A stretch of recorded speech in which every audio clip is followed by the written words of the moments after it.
माझे गुरु स्वामी दत्तावधूत महाराज यांनी लहान मुलांसाठी जे 16 वर्षाच्या आत आहेत, त्यांच्यासाठी एक असा दिव्य उपाय आम्हाला सांगितला आहे, की ज्याच्यामुळे त्याच्या पत्रिकेतले सर्व ग्रहदोष, सर्व दशा, महादशा, अंतर्दशा आणि सर्व ग्रहांचं कारकत्व त्याच्यासाठी अनुकूल होईल, त्याच्यावरती प्रसन्न होतील आणि त्याच्या आयुष्यात त्याला कुठल्याही प्रकारचा प्रॉब्लेम्स फेस करावा लागणार नाही. त्याच्यातनं तो सहज सुटेल.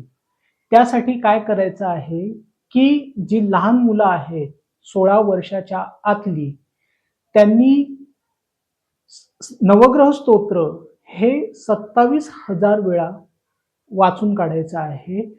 जन्मापासून 16 वर्षाच्या आत जर 27,000 वेळा नवग्रह स्तोत्र वाचून झालं, तर पत्रिकेतले सर्व ग्रह, सर्व दशा, सर्व योग त्याच्यासाठी शुभ होतात.